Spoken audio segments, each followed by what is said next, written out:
Emerald Tablet number 2, The Halls of Amenti. Deep in Earth's heart lie the halls of Amenti, far neath the islands of sunken Atlantis, halls of the dead and halls of the living, bathed in the fire of the infinite all. Far in past time, lost in the space-time, the children of light look down on the world, seeing the children of men in their bondage, bound by the force that came from beyond. Knew they that only by freedom from bondage could man ever rise from the earth to the sun. Down they descended and created bodies, taking the semblance of men as their own. The masters of everything said after their forming, "We are they who are formed from the space dust, partaking of life from the infinite all, living in the world as children of men, like and yet unlike the children of men." Then for a dwelling place far neath the earth crust, blasted great spaces they by their power. Spaces apart from the children of men, surrounded them by forces and power, shielded from harm they the halls of the dead. Side by side then placed they other spaces, filled them with life and with light from above. Builded they then the halls of Amenti, they that might dwell eternally there, living with life to eternity's end. 32 were there of the children, sons of light who had come among men, seeking to free from the bondage of darkness those who were bound by the forces from beyond.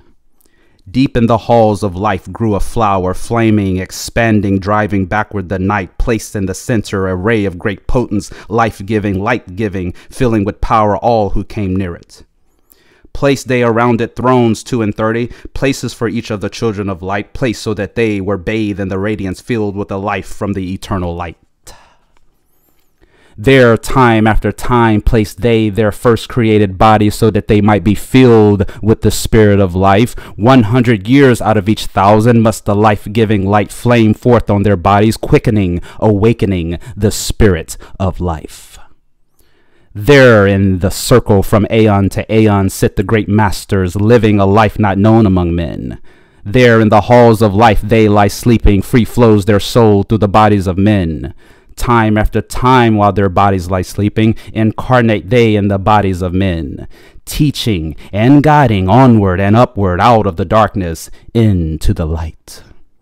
There in the hall of life, filled with their wisdom, known not to the races of men, living forever neath the cold fire of life, sit the children of light. Time there or when they awaken, come from the depths to be lights among men, infinite they among finite men.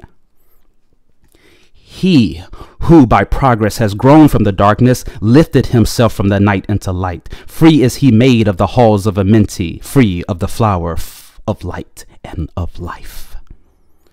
Guided he then by wisdom and knowledge, passes from men to the master of life. There he may dwell as one with the master, free from the bonds of the darkness of night. Seated within the flower of radiance, seat 7 lords from the space-times above us, helping and guiding through infinite wisdom the pathway through the time of the children of men. Mighty and strange they veiled with their power, silent, all-knowing, drawing the life force, different yet one with the children of men, i.e., different and yet one with the children of light. Custodians and watchers of the force of man's bondage, ready to loose when the light has been reached.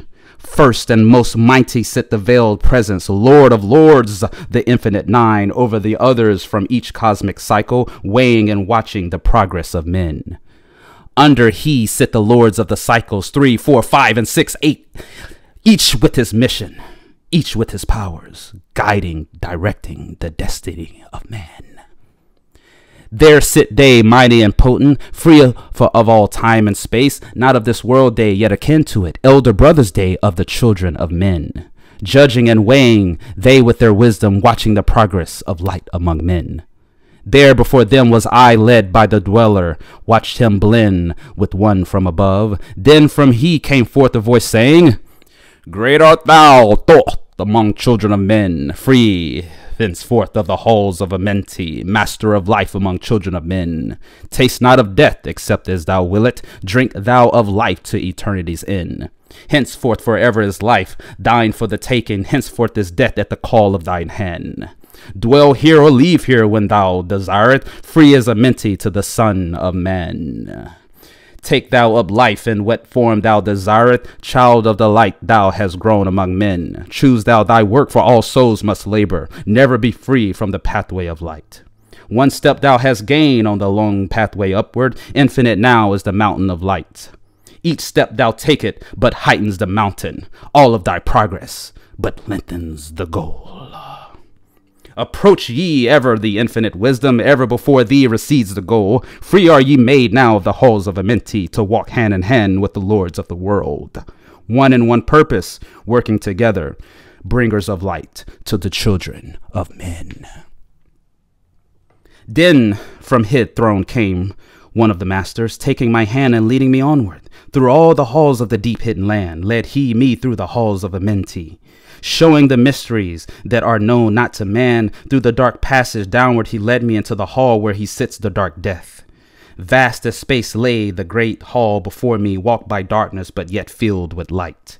Before me arose a great throne of darkness, veiled on it seated a figure of night. Darker than darkness sat the great figure, dark with the darkness not of night. Before it then paused the master, speaking the word that brings about life, saying, O master of darkness, guide of the way from life unto life, before thee I bring a son of the morning. Touch him not ever with the power of night. Call not his flame to the darkness of night. Know him and see him, one of our brothers, lifted from darkness into the light. Release thou his flame from his bondage. Free let it flame through the darkness of night. Raised then the hand of the figure, forth came a flame that grew clear and bright, rolled back swiftly the curtain of darkness, unveiled the hall from the darkness of night. Then grew in the great space before me, flame after flame from the veil of the night. Uncounted millions leaped they before me, some flaming forth as flowers of fire. Others there were that shed a dim radiance, glowing but faintly from out of the night. Some there were that faded swiftly, others that grew from a small spark of light, each surrounded by its dim veiled darkness, yet flaming with light that could never be quenched. Coming and growing like fireflies in springtime, filled they the space with light and with life. Then spoke a voice, mighty and solemn, saying, These are the lights that are souls among men, growing and fading, existing forever, changing yet living through death into life. When they have bloomed into flower, reached the zenith of growth in their life, swiftly then send I my veil of darkness, shrouding and changing to new forms of life. Steadily upward throughout the ages, growing, expanding into yet greater flame, lighting the darkness with yet greater power, quenched yet unquenched by the veil of the nights. So grows the soul of man ever upward, quenched yet unquenched by the darkness of night. I death come, and yet I remain not, for life eternal exists of the all. Only an obstacle, I in the pathway quick to be conquered by the infinite light. Awaken, O flame that burns ever inward, flame forth and conquer the veil of the night. Then, in the midst of the flames and the darkness, grew there one that drove forth the night, flaming and expanding ever brighter, until at last was nothing but light. Then spoke my guide, the voice of the master, See your own soul as it grows in the lights, free now forever from the Lord of the night. Forward he led me through the many great spaces filled with the mysteries of the children of light, mysteries that man may never yet know of until he too is a son of the light. Backward then he led me into the light of the hall of the light. Knelt I then before the great masters, lords of all from the cycles above. Spoke he then with words of great power, saying, Thou hast been made free of the halls of Amenti. Choose thou thy work among the children of men. Then spoke I, O great master, let me be a teacher of men, leading them onward and upward until they too are lights among men, freed from the veil of the night that surrounds them, flaming with light that shall shine among men. Spoke to me then the voice, Go as ye will, so it be decreed, master are ye of your destiny. Free to take or reject at will, take ye the power, take ye the wisdom, shine as light among the children of men. Upward then led me the dweller, dwelt I again among children of men, teaching and showing some of my wisdom, son of the light, of fire among men. Now again I tread the path downward, seeking the light in the darkness of night. Hold ye and keep ye, preserve my record, guide shall it be to the children of men.